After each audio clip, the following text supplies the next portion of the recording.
Aluno de Pablo Marçal morre em desafio proposto pelo coach. Coach que colocou em perigo 32 pessoas no Pico dos Marins, em São Paulo, afirma que quem não quer correr risco fica em casa vendo stories. Deixa eu te falar um negocinho rapidinho para você aqui. Cuidado com motivação barata, tá? O nosso cérebro, ele não comanda tudo, como muita gente pode imaginar ou né, ter sido levado a imaginar. Sim, ao longo do processo de treinamento, a gente vai aprimorando a nossa conexão mente-músculo. Eu vou dar um exemplo muito simples. Quando você pede para uma pessoa sem muita experiência em treino de força levantar um peso, o máximo de vezes que ela consegue em termos de repetições, num exercício de bíceps simples, né, uma rosca direta, por exemplo, ela geralmente para muito antes do que o braço dela aguentaria, né? O braço dela é muito comum, assim, você for lá, estiver do lado da pessoa acompanhando, você fala, faz mais uma, faz mais outra, faz uma, a pessoa aguentar mais umas 5 repetições ali. Ela para antes, porque a cabeça dela ainda não está tão bem conectada ali com o que ela pode fazer naquele exercício, então ela para antes.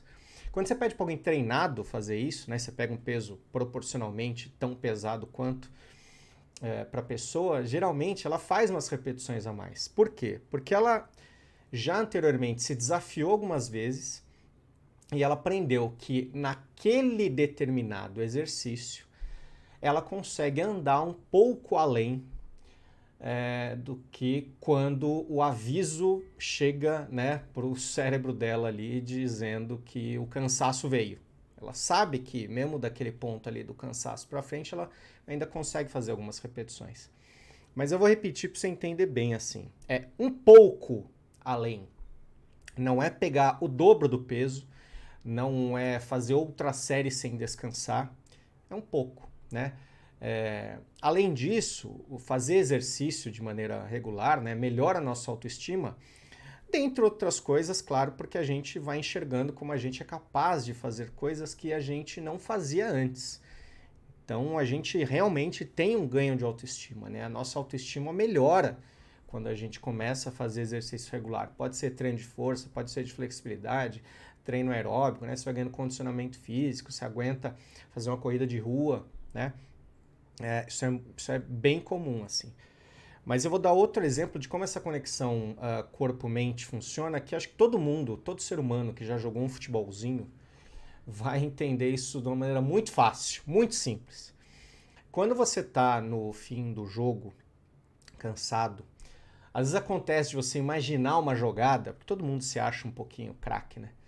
E aí quando você recebe a bola, você vai chutar, sai um chute horroroso, você passa vergonha, todo mundo grita, dá risada, tira sarro. É uma delícia quando está no grupo de amigos, isso acontece.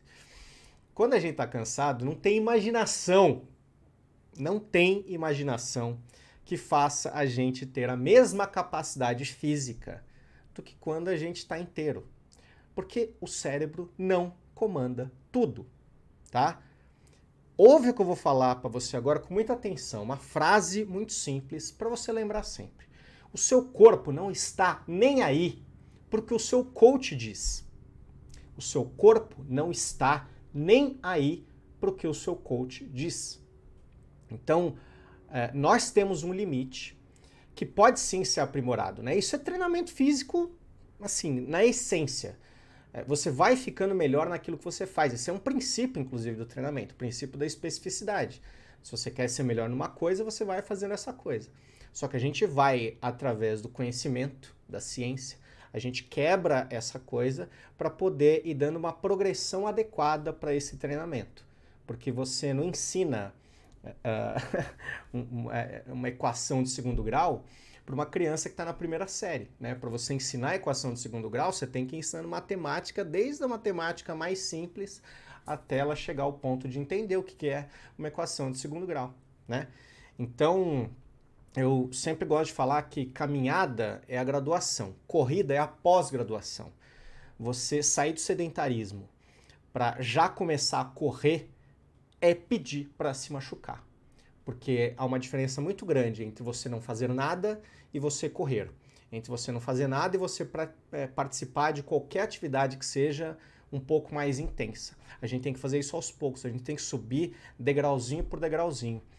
Na caminhada, por exemplo, a gente deve começar caminhando, Eu quero correr, quero começar a correr, vou ser corredor, vou ir para São Silvestre, tenho o sonho da São Silvestre, tenho o sonho de fazer uma corrida de 10 quilômetros, tenho o sonho de correr uma meia maratona, uma maratona inteira. Você sabe que a história da maratona é curiosa, né? O sujeito precisava levar uma mensagem de um ponto para outro, ele correu, depois mediram essa distância, dava 42 quilômetros, mas quando ele chegou lá e deu uma mensagem, ele caiu e morreu, né? Então, 42 quilômetros realmente não é uma distância que é para todo mundo, uma minoria absurda de pessoas na vida vai fazer isso. Não sei se precisa ser o seu sonho. Se for, ótimo, você pode treinar e você vai conseguir, tomara. Mas não é para todo mundo. Não é usual, não é trivial. Né? Fazer uma meia maratona não é trivial. Não importa. Você está numa bolha que você está achando isso normal. Outro dia eu já ouvi de pessoas, não foi outro dia, mas eu já ouvi de pessoas falando, ah, mas todo mundo faz meia maratona, né? Não, não faz. Eu nunca fiz uma meia maratona. O máximo que eu corri na vida foram 15 quilômetros. Eu nunca fiz 21 quilômetros, eu nunca fiz 42 quilômetros. Não pretendo fazer, não tenho a menor ambição de fazer isso. Tá? Não é todo mundo. Cuidado com a bolha de você. Então, você vai começar a correr, você vai caminhar um pouquinho, pouco tempo, com velocidade mais baixa, e você vai colocando pequenas corridas dentro da caminhada, para só depois você ter um treino inteiro de corrida. Tá? É assim que a gente progride, por exemplo, na corrida. Ah, mas eu conheço uma pessoa que começou a correr do nada e nunca teve problema. Sim, aí é aquela cartada do eu conheço um senhor que fuma e morreu com 120 anos. Você considera essas pessoas sortudas, né? Ou abençoadas. Chame do que quiser, mas elas não são regra. A melhor receita para você se lesionar assim, na melhor das hipóteses, né? Porque na pior pode ser parte dessa para uma melhor. É achar que basta você acreditar que você vai ser capaz. Não é assim que o nosso corpo funciona. Exercício e fanatismo religioso não combinam.